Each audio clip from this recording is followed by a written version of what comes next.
Hey everyone, this is Nick from Mecca Warehouse, and today we're back with weekly update number 131. Let's just jump right into it with weekend review. This is where we talk about what's been going on in the warehouse, things that are coming up, stuff like that. And first off, let's talk about the weekend. We had the weekend sale and our anniversary this past weekend. Thank you for all of the well wishes and congrats and all that kind of stuff. It means a lot. And thank you for your business. We had a solid weekend, probably one of our biggest weekends in a while, and very consistent over the whole weekend, which is always good to see. Sunday actually ended up being bigger than Friday, which rarely happens. Usually Friday is our biggest day of the week, but it was kind of a little different this week. So we got a ton of orders, and that is great. What was not so great is Dylan ended up being out Monday through Wednesday. He's back in today on Thursday, but that means that we were down a key player in the team, so we've been struggling a little bit to get caught up after the weekend. I suspect by the end of today, Thursday, we should be either caught up or really close, because we should have a full packing team running today, and we'll definitely be caught up by sometime Friday morning, I suspect, if we aren't today. So we're getting there. Thank you for your patience. It was a great weekend though, and I guess people really appreciated the sale. I think the only of the three party favors, if you will, the three items that we were giving away, I think poster's the only one we ran out of so far. I don't know if we'll run out of patches as we finish packing Sunday orders, or if or hats for that matter. I suspect hats we'll still have a few left over at the end. Next up though, let's talk about the Redacted box. So you're seeing this on Friday if you're watching this when this goes live, and the Friday box the Redacted box is now live. So for anyone who missed it last week, or any of the kind of lead up talk about it in the past, Redacted, Mecca Warehouse presents Redacted, is our blind box challenge. It's a $25 box. It should be on sale right now as you're watching this. And there is a limited number of boxes. We're going to take them off sale by the end of the day, midnight on Sunday, or sooner if we sell out. It's very possible that they will sell out very quickly because there is a limited number of boxes that we can offer. But basically, there's two categories out of the box, and open out of the box is for people that want to just paint it, basically. You can use paint, you can use water slide decals. You can't use any other parts from outside the kit, and you also can't do things like cut up the runners to make parts out of them and stuff like that. The expectation is that you're basically building the kit and using the kit itself to be creative and do your build. The open category, on the other hand, allows you to add any other accessories, parts, customized to your heart's content. The main rule in both of them though is that when all is said and done, that kit should still look like the subject of the kit. You should still be able to recognize it as what it was originally, so you can't do anything so crazy to completely change it around to the point where you can't recognize what it was. We've got a huge Kotobukiya prize table. We're giving away gift cards for the winners, first, second, third of each category, as well as picks from that prize table. And I'm really, really excited for this contest. Be interested to see how many people enter and which categories they end up swaying towards and things like that. But yeah, I'm excited to be running our next contest. We're gonna have members of the team here judging, and we're gonna try to have like a judges contest going on where we're all gonna build the same kit as well, and let the public vote on it for bragging rights to see which one of us wins.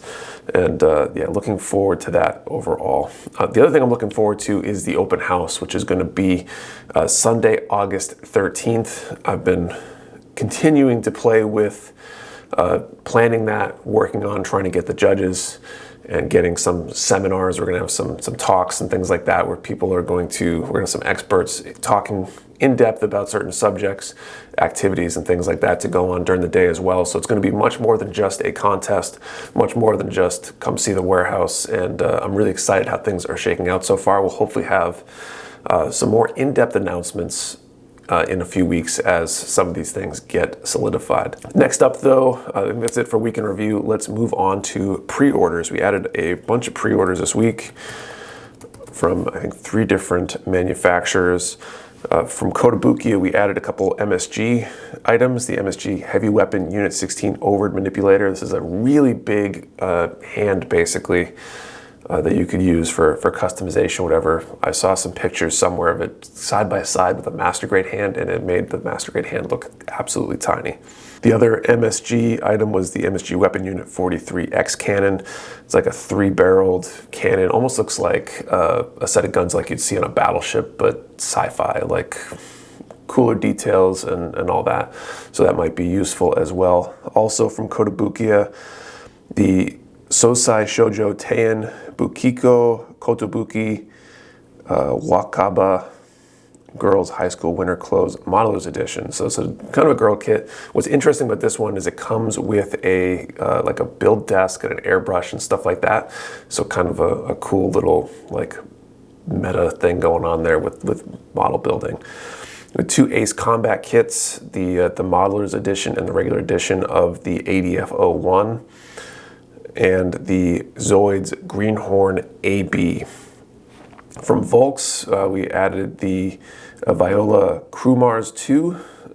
Don't know a whole lot about that, but there's also Shenjing Technology Red Stripes Ink Tiger. This is similar to the Ink Dragon, the Shenjing Technology White Tiger, and the Shenjing Technology Red Stripes Black Tiger. So these are similar to the Ink Dragon, same manufacturer, basically a big tiger kind of stylized build. Looks pretty cool to me. That is it for pre-orders. Let's move on to team picks. So team picks is where members of our team kind of go over things they've been building lately, stuff like that. So let's check it out. Hi guys, I'm Dylan. Today I brought in the Hexagear Governor, the Queen's Guard. It's a variation of the Spartan Ignite. It's really cool, very red.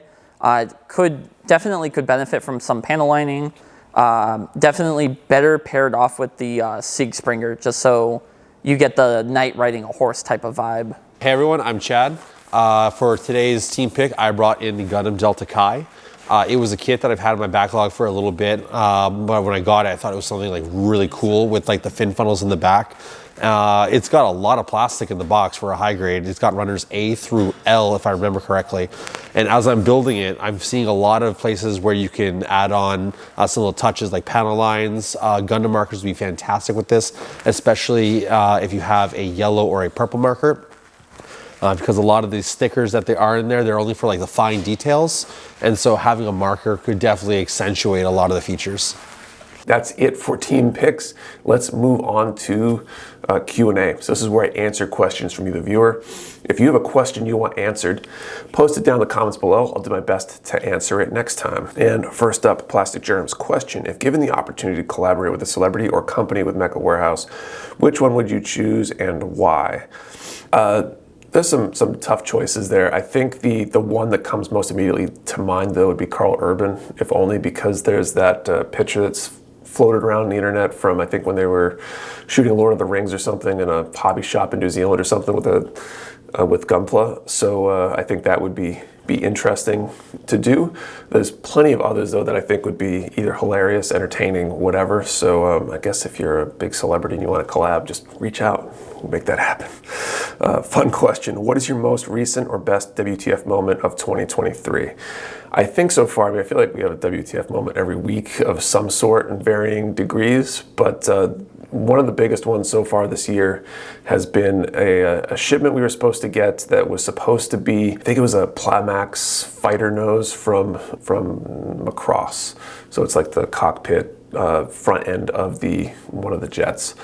And instead of receiving that, we received 2 other items. I think one was a Nendroid and one was like a Figma or something like that. Absolutely nothing we carry, no relation whatsoever between what we received and what we were supposed to receive.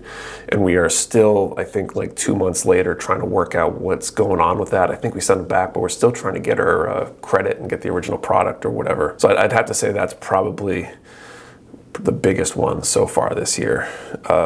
One of the biggest ones anyway. Next up, Blazer VX, congratulations on 4 years, thank you. For the competition, will it be skill level categories, beginner and experienced? No, so we've got the 2 categories out of the box and open. We thought about trying to do a beginner category versus not a beginner category. It is very difficult to separate those, especially on something with bigger prizes like this. And mainly because you're relying on people to tell you the truth. Like, yes, I've never entered something before, or I've never won something before, but it's also totally possible for somebody who's never entered anything before to come in with something that is at that same level as the advanced experienced builders. Now, arguably, the judges could decide to take that build and move it to the experienced category or the advanced category, however you would separate that.